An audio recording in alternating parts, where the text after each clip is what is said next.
instruksi pada kita. Yang pertama adalah la ta'kulu amwalakum, jangan kau makan harta kalian, harta sesama bainakum bil batil, harta sesama kalian dengan cara-cara yang batil. Jangan, kata Allah Subhanahu wa taala, jangan kau makan harta kalian sesama kalian juga dengan cara-cara yang batil, tidak sesuai dengan syariat Islam, tidak sesuai dengan agama Islam. Baik yang cara-cara yang tidak baik secara Islam maupun dengan cara-cara tipu atau pada saat penipuan gitu ya. Dengan cara-cara penipuan harta kita mencari harta, pagi berangkat, malam berangkat pulang dengan harta, jangan batil, pakai judi, pakai riba, jangan. Kata Allah Subhanahu wa taala, jangan memakan harta yang makan anak-anak kita, istri kita di rumah makan dengan harta haram. Nanti ya Allah, kita setiap makan yang haram nanti akan dipertanggungjawabkan di hadapan Allah Subhanahu wa taala nanti di yaumil qiyamah. Maka Allah Subhanahu wa taala, jangan makan harta kalian dengan cara-cara yang batil. Di pasar atau kita berjualan, timbangannya dilebihkan. 1 kilonya dilebihkan 1 on atau 2 on, atau setengah kilo, atau setengah on gitu. Jadi pada saat kita beli 1 kilo, padahal bukan 1 kilo, 9 on, dikurangi. Jangan, kata Allah Subhanahu. Demikian juga kita di kantor, kalau kita berjual beli, jangan dilebihkan kwitansinya. Harusnya di pembelian 1.000, dikuatin kwitansinya, nota pembeliannya ditulis, Pak, tulis 1.500 saja. Jangan, itu adalah harta yang batil nanti. Tidak ada barokah nanti yang kita makan. Allah, jangan, harta kita jangan begitu. Terusan, tapi memberikan solusi Allah Subhanahu wa taala, illa antakuna tijaratan antaradim minkum, kecuali perdagangan kalian, jual beli kalian antarodin dengan didasari antarodin minkum, suka sama suka di antara kalian pada saat jual beli. Jadi kalau 1.000 sekilo. Jadi ada rasa, tidak ada rasa yang tidak ada yang dirugikan. Tidak ada yang sesuatunya sama nikmat gitu. Ke rumah juga dimakan, kita makan beli sekilo. Yang penjualnya juga merasa nikmat, mendapat rezeki dari Allah Subhanahu wa taala. Guru saya Pengersa Abaos memberikan informasi, kalau kita beli sesuatu di jalan, beli kejual, jangan ditawar. Kalau bisa lebihkan, itu adalah sedekah buat dianya. Dan juga sebagai penjual, berikan kepada pembelinya dengan harga yang sangat rendah, gitu ya, supaya sama-sama ikhlas, menjual ikhlas, membeli juga ikhlas. Oleh karena itu, Allah Subhanahu wa taala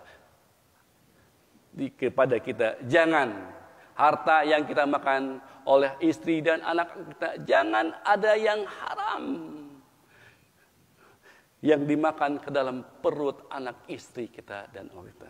Kita sebagai suami harus mencari harta yang halal, harta yang thayyibah, yang bersih dari yang subhat, semuanya karena mengharap ridho Allah Subhanahu wa taala. Insya Allah kalau tidak kita makan dengan makanan halal, insya Allah nanti berzikir juga kepada Allah sangat mudah untuk mensyukuri nikmat-nikmat Allah Subhanahu wa taala. Ini adalah perintah Allah Subhanahu wa taala. Bukan perintah kaki Muhammad sallallahu alaihi wasallam, tapi perintah sang penguasa langit dan bumi dan alam semesta. Jangan kalian memakan harta-harta dengan cara-cara batil, tidak disesuai dengan syariat agama Islam yang dibawa oleh Kangjeng Nabi Muhammad sallallahu alaihi wasallam. Alhamdulillah, tanda-tanda kita makan makanan yang halal, kita sering ke masjid. berjamaah, berzikir, itu tanda-tanda kita memakan tidak barang-barang yang batil, tidak barang-barang yang halal. Alhamdulillahirabbil alamin. Itulah bersyukur pada Allah Subhanahu wa taala. Kemudian dilanjutkan Allah Subhanahu wa taala, itu yang pertama.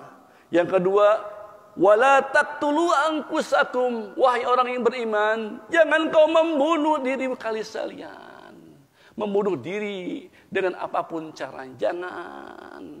Karena kata Rasulullah sallallahu alaihi wasallam, sabda Nabi Muhammad sallallahu alaihi wasallam, siapa saja yang membunuh dirinya dengan sesuatu, maka akan diajab oleh Allah Subhanahu wa taala nanti di yaumil kiamah dengan sesuatu yang membunuh dirinya. Kita dikasih mata untuk melihat tanda-tanda kebesaran Allah Subhanahu wa taala. Untuk bersyukur kepada Allah Subhanahu wa taala. Kita diciptakan Allah Subhanahu wa taala sangat berat. Ketika kita bertemu dengan hanya kita dimudahkan oleh Subhanahu wa taala pada saat kita dilahirkan oleh Subhanahu wa taala. Dilahirkan oleh ibu kita mengandung 9 bulan. Berat 9 bulan. Ibu kita mau ngaji, terus nggak enak dengan kandungannya, tidak jadi. Ibu kita mau sholat tahajud, perutnya terasa, tidak jadi. Gitu ya Allah. Jadi pada saat kita penciptaan saja sangat berat. Ketika dilahirkan juga sama ibu kita udah 19-10 hari juga amat sangat berat. Antara mati dan hidup dilahirkan oleh ibu kita. Kemudian kita bayi juga dengan kasih sayang oleh ibu kita diberikan susu terbaik, makanan terbaiknya itu ASI, diberikan susu sampai dengan rasa. Dari kata Allah Subhanahu sudah dewasa itu penciptaan kita sangat amat berat. Oleh karena tanah syukur kepada Allah Subhanahu wa taala itu dengan berzikir kepada Allah Subhanahu wa taala. Oleh karena itu ketika penciptaan sangat berat, Allah melarang wala taqtulu anfusakum, jangan bunuh diri kalian. Karena sekarang sudah banyak orang-orang bunuh diri karena stres, karena sesuatu hal yang tidak diinginkan, karena ekonomi, karena macam-macam dia bunuh diri dengan tali rapi. Ada yang meminum baygon atau juga apa saja. Jangan, kata Allah Subhanahu wa taala, dilarang kata Allah Subhanahu wa taala. Nanti diajab oleh Allah Subhanahu wa taala, nanti di yaumil qiyamah nanti dimasukkan ke neraka jahanam. Na'udzubillah, summa na'udzubillah, ketika kita bunuh diri. Maka Allah Subhanahu wa taala melarang, wala taqtulu anfusakum, jangan kalian bunuh diri kalian. Allah menutupnya dengan ayat 29 ini, innallaha kana bikum rahima. Allah sangat sayang pada kalian semua. Allah tidak menginginkan kalian masuk neraka. Kalian ingin Allah Subhanahu wa taala masuk surganya Allah Subhanahu wa taala. Oleh karena itu, di setiap kesempatan Jumat, khotib selalu berwasiat kepada kita, usikum, aku berwasiat kepada kalian semua, ittaqullah, bertakwalah kepada Allah dengan menjalankan seluruh perintah Allah Subhanahu wa taala dan menjauhi seluruh larangan Allah Subhanahu wa taala. Itu ada diwasiatkan terus setiap Jumat oleh para khotib. Dan ketika kita mendengarkan khotib berwasiat itu, ketika selesai sholat Jumat, kita sampaikan pada anak, istri kita, Dek, Ibu, Mama, harus kita bertakwa kepada Allah Subhanahu wa taala. Kita diperintah Allah Subhanahu wa taala untuk bertakwa kepada Allah Subhanahu wa taala. Juga kepada anak cucu kita juga tetap menyampaikan pesan takwa ini juga ketika kita sudah pulang ke rumah. Juga kalau sudah pulang di masjid ini, sampaikan lagi kepada anak cucu kita, istri kita, jangan bunuh diri, jangan memakan harta-harta yang tidak diridhoi oleh Allah Subhanahu wa taala. Sampaikan pesan ini, pesan Al-Quran ini kepada istri dan anak cucu kita ketika kita sudah di rumah kita. Alhamdulillah. Jangan untuk sendiri. Sampaikan juga. Kalau tidak sesuai, lihat, tonton aja lagi videonya nanti, insyaallah. Jadi ayat yang ke-29 ini, Allah melarang kita supaya bertransaksi jual belinya dengan sama suka, dengan suka, ikhlas sama ikhlas. Tidak ada yang merugikan satu sama lain ketika kita bertransaksi jual beli. Dan yang kedua adalah jangan bunuh diri kalian. Alhamdulillahirabbil alamin. Ya Allah, inilah informasi terbaik buat kita bahwa ternyata 1442 tahun yang lalu kita tidak berbolehkan bertransaksi dengan transaksi yang batil, tidak sesuai dengan syariat agama Islam. Alhamdulillahirabbil alamin. Kalau kita sudah kemarin sudah melakukan seperti itu, tobatlah kepada Allah Subhanahu wa taala. Allah pasti menerima taubat kita sebelum tenggorok ajal menurut kita. Kita masih diberikan, kalau kita salah, segera taubatlah kepada Allah Subhanahu wa taala. Jangan diam-diamkan. Informasikan kepada siapa saja, teman sahabat kita. Kalau masih ada juga melakukan transaksi yang batil, tidak sesuai dengan agama Islam, segera bertobat kepada Allah Subhanahu wa taala. Karena Allah Maha penerima taubatnya hamba-hamba yang bertobat. Alhamdulillahirabbil alamin. Selanjutnya Allah Subhanahu wa taala di ayat 30 memberikan informasi kepada kita juga. Dimulai ayatnya, wa may yaf'al dzalika, dan barang siapa yang mengerjakan yang demikian tadi, bertransaksi dengan kebatilan dan bunuh diri, udwanan, dan selalu melanggar hukum-hukum Allah, wa zulman, dengan zalim, dan juga berbuat zalim terhadap diri sendirinya atau orang lain, maka fasaufa nuslihi naro, maka nanti akan Allah masukkan ke dalam api neraka Jahannam kalau kalian melakukan transaksi dengan secara batil atau juga bunuh diri. Wa kana zalika 'ala Allah yasir. Bagi Allah sangat mudah sekali untuk memasukkan kalian ke dalam neraka Jahannam. Nauzubillah summa nauzubillah. Mudah-mudahan kita berlindung pada Allah Subhanahu wa taala. Alhamdulillahirabbil alamin. Kita alhamdulillah, mudah-mudahan anak cucu kita dan seluruh keturunan kita mohon pada Allah Subhanahu wa taala jangan tergoda oleh bujuk rayuan setan yang terus membuat kita jadi sengsara di dunia dan akhirat, melakukan transaksi ilegal, transaksi yang berlawanan dengan syariat agama Islam. Alhamdulillah, kalau melakukan seperti itu, Allah tidak akan tidak akan ragu-ragu, akan memasukkan ke dalam api neraka Jahannam. Nauzubillah, summa nauzubillah. Ini bukan bohong, ya. Ini adalah janji Allah Subhanahu wa taala. Janji Allah tidak akan meleset, tidak akan melanggar janji Allah. Siapa saja yang melakukan pekerjaan ini, Allah masukkan ke dalam neraka Jahannam.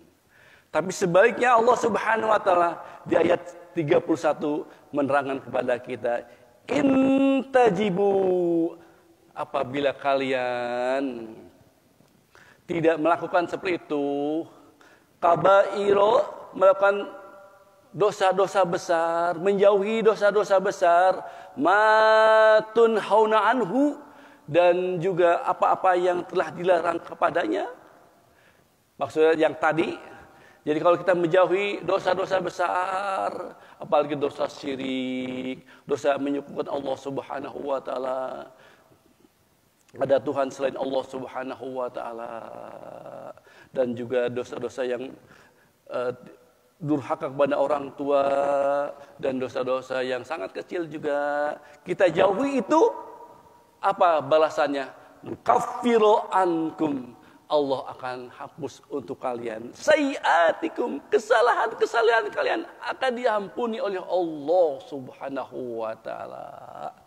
Kalau sudah diampuni oleh dosa-dosa kita, wa nudkhilkum, kami akan masukkan kalian mudkhalan karima, ke tempat yang sangat mulia di sisi Allah Subhanahu wa taala, di dalam surga Allah Subhanahu wa taala. Alhamdulillahirabbil alamin. Tadi ada larangan, sekarang ada pahala kalau kita menjauhi seluruh dosa-dosa baik yang besar maupun yang kecil. Kita akan dihapus segala kesalahan kita, dosa kita akan dihapus dan kita akan dimasukkan ke dalam surganya Allah Subhanahu wa taala. Alhamdulillahirabbil alamin. Kita diberikan informasi pelajaran Al-Qur'an yang begitu amat sangat berharga bagi kita, untuk anak kita, untuk anak cucu kita, supaya kita terus taat kepada Allah dan Rasulnya. Kalau kita taat dan Rasul kepada Rasulnya, insya Allah nukaffiru ankum sayiatikum, kami akan hapus segala dosa kesalahan kalian. Wa adkhilkum mudkhalan karima, dan kami akan masukkan ke dalam surganya yang mulia, yaitu surga Allah Subhanahu wa taala.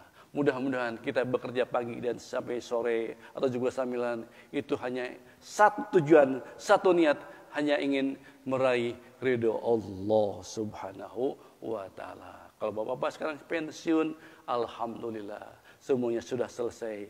Tinggal sekarang waktunya kita beribadah Allah Subhanahu wa taala. Kita tinggal menjemput kapan kita akan dipanggil oleh Allah Subhanahu wa taala. Pada saat kita dipanggil Allah Subhanahu wa taala, Allah telah ridho kepada kita.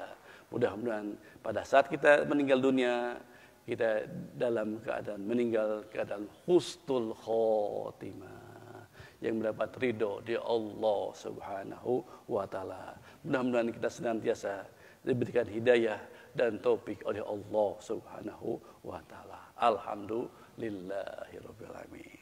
Itu saja mungkin bapak-bapak dan dimanapun berada, ayat sampai ayat ke-31. Insyaallah kalau kita ada kesempatan, kita akan lanjutkan sampai mulai dengan ayat 32 surat An-Nisa. Kita mohon kepada Allah Subhanahu wa taala, mudah-mudahan umur kita dipanjangkan sampai dengan Al-Qur'an ini beres kita baca dan mengerti maksud artinya. Kenapa? Apa isi maksud di Al-Qur'an ini? Sampai dengan 114 surat atau 30 juz. Alhamdulillah kita sudah juz kelima. Alhamdulillahirabbil alamin. Sedikit demi sedikit ternyata tidak terasa kita sudah 4 tahun mengaji begini. Alhamdulillahirabbil alamin. Bapak-bapak tidak dipungut biaya, dan kita juga tidak diinginkan untuk diberikan sesuatu. Niat kita hanya ingin meraih ridho Allah Subhanahu wa taala dengan niat ikhlas. Ilahi anta maqsudi wa radaka matlubi. Ya Allah, pengajian ini hanya untukmu ya Allah. Keridhoanmu yang kami cari ya Allah. Alhamdulillah. Mudah-mudahan dengan disaksikan para malaikat ini, mudah-mudahan kita mendapat ridho dari Allah Subhanahu wa taala. Amin ya rabbal alamin. Wallahu a'lam. Sebelum kita tutup, kita doakan saudara kita, teman, sahabat, tetangga yang hari ini masih terbaring sakit di rumah sakit atau tempat-tempat yang lain.